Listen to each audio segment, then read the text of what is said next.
Artificial intelligence ini adalah suatu topik yang selalu hangat akan dibicarakan dalam waktu mungkin beberapa tahun ke depan, mungkin sampai teman-teman tuh benar-benar bisa berdamai dengan yang namanya AI. Ini kayak COVID gitu. Awal-awal 2020 semua orang panik, saya juga panik.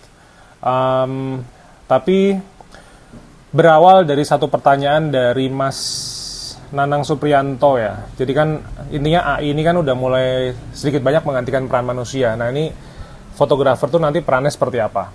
Lalu ini ditimpali juga ada dari Gung Krishna, ada Mantugi Kreatif. Jadi katanya AI cenderung fotonya dibuat-buat. Kemudian jadikan AI itu sebagai alat bantu untuk bekerja. Jadi ini menurut perspektif saya ya. Jadi saya ini kan juga kontributor, saya juga fotografer. Honestly, pernah nggak merasa khawatir dengan adanya AI? Pasti pernah, saya manusia biasa juga. Tapi setelah saya pelajari, saya masuk ke industri ke cryptocurrency, kemudian saya masuk ke NFT, saya melihat lebih dalam tentang metaverse, kemudian lihat industri masa depan di bidang yang terkait dengan artificial intelligence ini, saya menemukan satu kesimpulan yang ini akan berlaku paling tidak hanya untuk saya pribadi. Kalau teman-teman tidak percaya, teman-teman nggak bisa mengakomodir juga nggak apa-apa. Faktanya adalah ketika tahun 2010, jadi 14 tahun lalu, saya mempelajari yang namanya internet marketing atau berbisnis dengan internet. Itu banyak sekali saudara-saudara saya, orang tua, teman, saudara yang dia bilang bahwa internet tuh sudah mati, internet tuh sampah gitu. Terlalu banyak scam daripada positifnya. Cuman ternyata orang itu sampai sekarang they're not making good money, dan saya hidup dari internet gitu. Jadi mudah-mudahan ketika teman-teman akan mendengarkan vlog ini, teman-teman melihat perspektif lebih ke arah siapa saya, sudah hidup 15 tahun dari internet, industri saya di fotografi. So, mudah-mudahan ini akan membuka pikiran teman-teman semua. So, stay tune guys.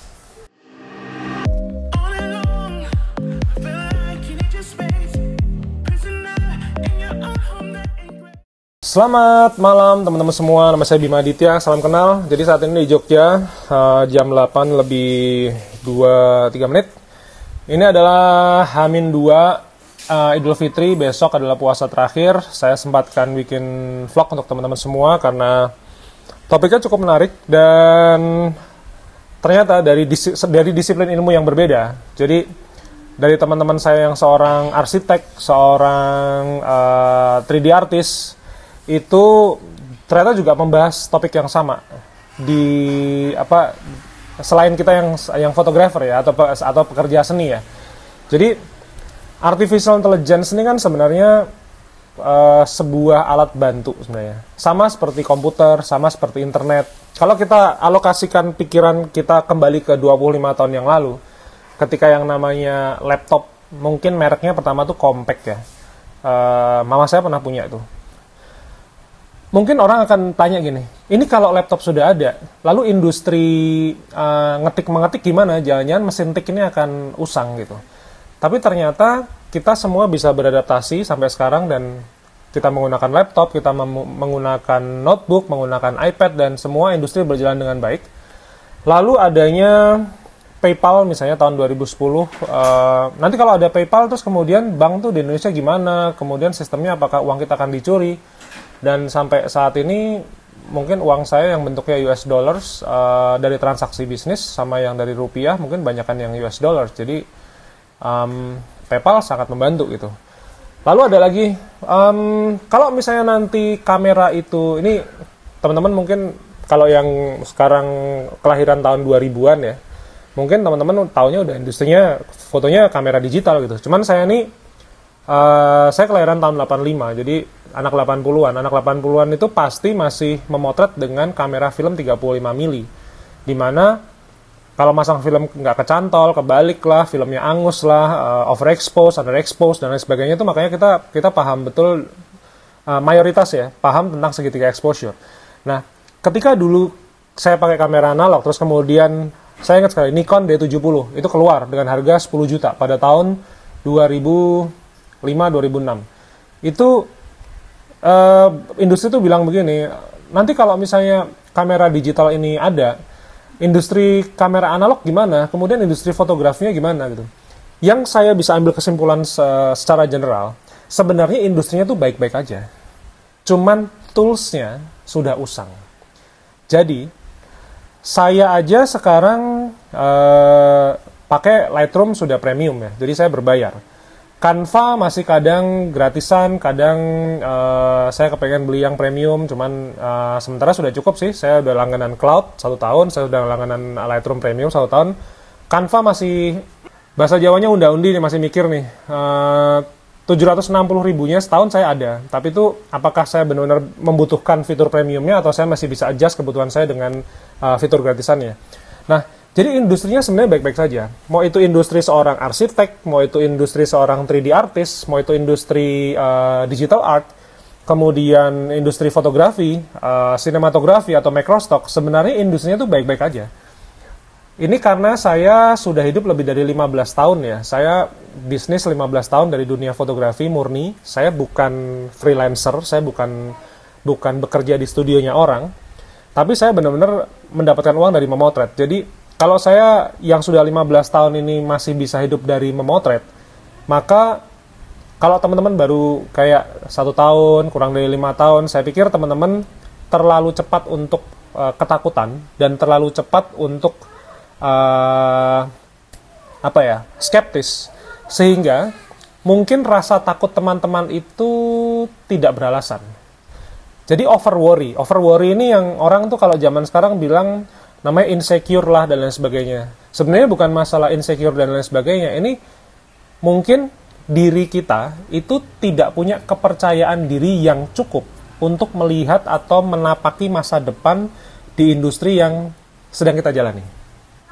Sekarang kalau kita kembalikan lagi ke industri fotografi, di mana foto apapun sih, foto komersial tuh sekarang kalau misalnya teman-teman masuk ke sebuah Instagram, ada yang namanya Lentari Pagi kalau nggak salah ya, itu tuh first artificial intelligence model dan lain sebagainya.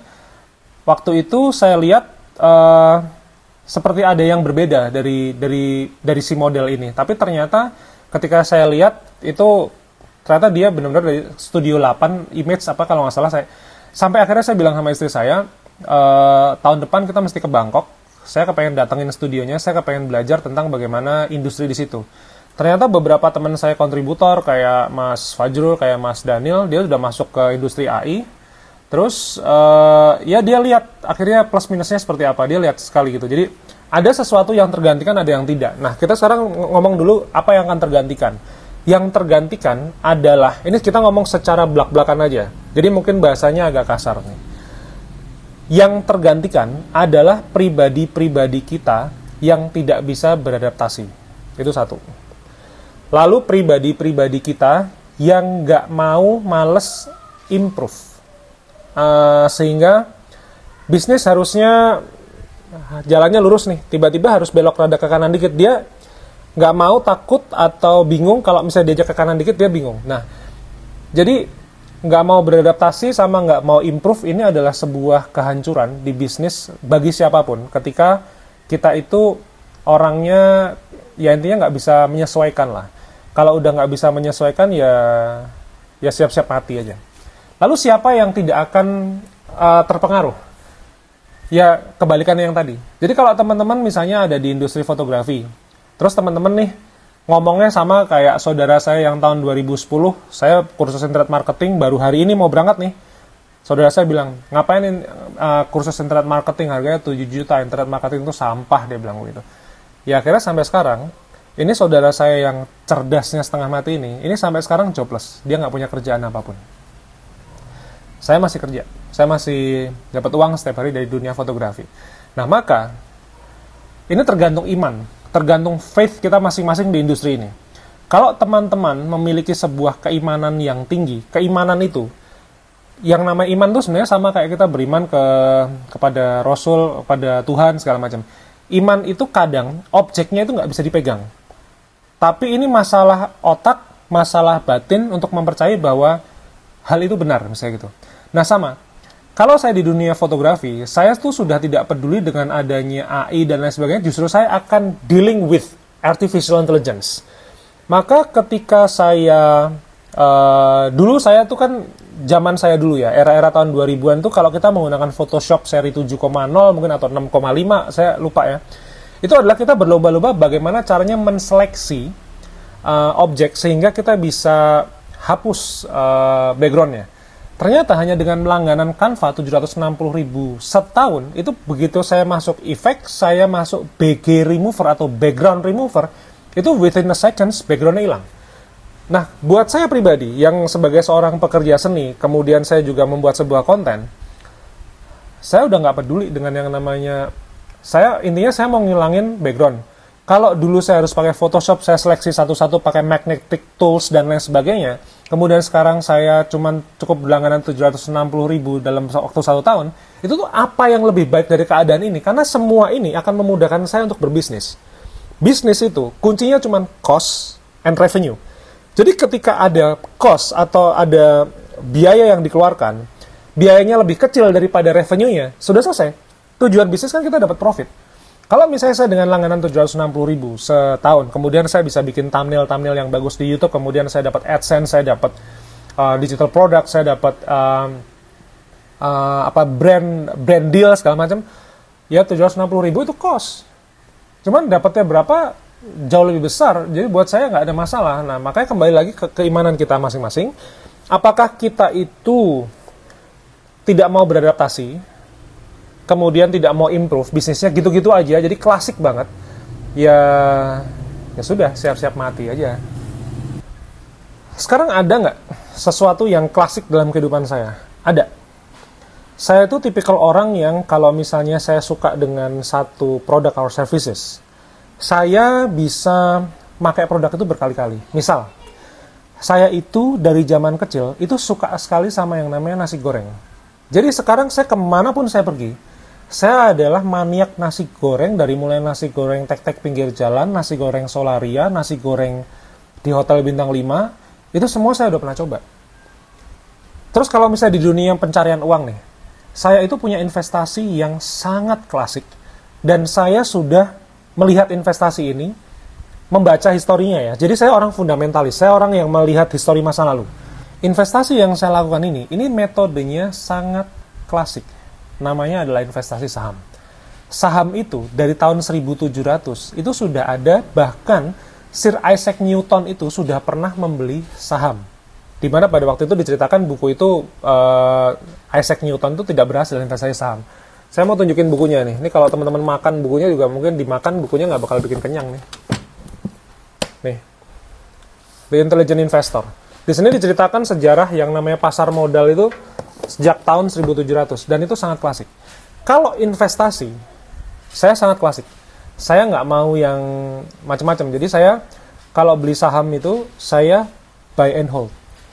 Bukan yang terus trading setiap hari, enggak, saya nggak ikut itu. Tapi kalau misalnya saya jualan foto, saya bikin konten, ini aja saya bikin konten bisa setiap hari, bisa 2 hari sekali. Itu saya sangat dinamis, saya sangat beradaptasi dengan kebutuhan konten apa. Kayak teman-teman ternyata ngomongin AI sampai yang komen ada lebih dari 2 orang. Oh ya, ini berarti layak untuk saya bikinkan konten. Kenapa dibikin konten? Satu, jelas saya butuh viewer, saya butuh AdSense. Yang kedua, ini adalah topik yang mengedukasi kan. Jadi ketika orang banyak tanya AI, WO dengan sudut pandang kanan kiri yang berbeda, ini berarti adalah sebuah hal yang menarik untuk dibahas. Dan karena beberapa teman-teman juga sudah mengapresiasi apa yang saya kerjakan, maka akhirnya teman-teman tanya, Mas, gimana pendapatnya Mas Bima? Oh, begini gitu. Nah, pendapat saya bisa sama nggak dengan yang lain? Bisa. Bisa beda nggak dengan yang lain? Bisa. Nah, maka kalau misalnya AI itu dianggap ancaman, maka dia akan menjadi ancaman. Tapi kalau AI ini dianggap sebagai teman, maka dia akan menjadi teman. Jadi tergantung sudut pandang kita dalam menyikapi siapa si AI tersebut. Sekarang kesimpulannya, pendapat saya, ini pendapat saya pribadi. AI itu siapa? AI itu my biggest friend. Jadi dia akan membantu saya di setiap langkah-langkah saya ke depan untuk saya mendulang uang dari manapun yang saya mau. Microstock mungkin, kemudian editing mungkin. Maka ke depan saya lagi dalam rangka bikin ebook baru nih, namanya Phonegraphy. Ini adalah ebook yang intinya ngajarin kita semua untuk motret dengan handphone. Dimana kalau teman-teman punya handphone, teman-teman langganan Canva aja, teman-teman mungkin udah bisa bikin jasa pas foto tuh. Itu kalau pas foto, kalau misalnya di dunia Jakarta kota besar mungkin loh ya, nggak kepake. Tapi kalau teman-teman tinggal di kota kecil, itu yang namanya pas foto masih billion dollar business tuh. Cuman 3x4 saya aja kemarin bikinin pas foto anak saya cuman di tembok belakang rumah yang temboknya udah bercak-bercak nggak karuan gitu. Saya masukin Canva, jebret background remover within a seconds. Anak saya tinggal bilang, Pak, aku mau background warna biru. Oke, deal Kak, aku bilang begitu. Selesai, cuman nggak nyampe 5 menit, editingnya nggak ada, 2 menit juga nggak ada. Orang BG remover, jeglek, semuanya pakai AI semua. Saya pikir, wah ini keren banget. Jadi kalau teman-teman mau bisnis receh ya, di kota-kota kecil, terus teman-teman menyikapi foto-foto pas foto yang industri itu mungkin tidak terjamah oleh saya yang fotografer, bukan fotografer pas foto ya. Itu teman-teman mau ngecas 50.000, 60.000 yang namanya orang-orang tua, anak-anak muda segala macam yang butuh sekolah TK, SD, SMP, SMA gitu, tetap aja jalan. Teman-teman mau cas 50.000, teman-teman bisa punya omset yang gede banget tuh, hanya dengan langganan Canva 760.000. Bahkan lightingnya mungkin bisa pakai lighting abal-abal kayak punya saya gini nih lighting abal-abal kayak begini nih, harganya cuma 300 ribuan. Teman-teman cek di bawah.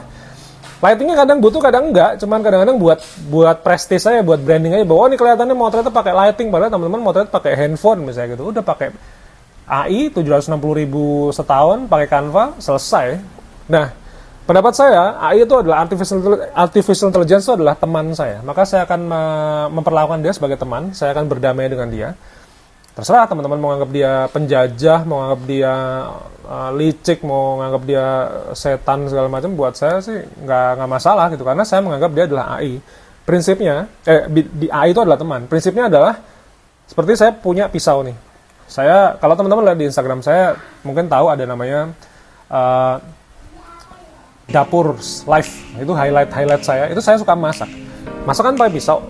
Nah, pisau itu kan tergantung kita kan, tergantung keyakinan kita. Ini mau dipakai untuk motong-motong bawang merah, mau dipotongin kubis, wortel, jadilah sop kubis misalnya. Tapi ada juga orang yang mempergunakan pisau untuk misalnya nebang ranting-ranting, ada juga yang untuk motongin rumput, ada yang juga untuk bahkan menyakiti orang, kan ada juga. Tergantung kita perspektif mau apa. Tapi AI menurut saya adalah sebuah teman terbaik menurut saya untuk masa depan dalam saya mendulang uang. Nah, ini yang ngomong sama teman-teman ini adalah anak kelahiran 80-an yang sudah 15 tahun hidup dari dunia fotografi, di mana ketika teman-teman bukan anak 80-an, berarti teman-teman tidak mengenal dengan yang namanya film 35 mili, atau mungkin kenalnya baru sekarang ngetren segala macam sekarang ini gitu. Nah, saya ini sudah beradaptasi di adjustment tahun-tahun 80-an, di mana saya harus lihat kalau motor tuh dikokang dulu, crack gitu, crack, begitu habis diputar dulu tuh filmnya gitu. Saya tuh sudah berada dalam lingkungan seperti itu. Sampai sekarang kemudian saya beralih ke DSLR, digital lens reflex ya. Saya pakai waktu itu Canon 400D, kalau di luar negeri namanya Canon Rebel. Kemudian saya pakai Canon 7D, saya pakai 5D Mark II, saya pakai 5D Mark III, kemudian Nikon D810, kemudian saya beralih ke mirrorless. Sekarang saya pakai mirrorless Canon gitu. Saya aja beradaptasi, kenapa teman-teman yang kelahiran milenial atau Gen Z ini teman-teman nggak mau beradaptasi, teman-teman sayang sekali gitu.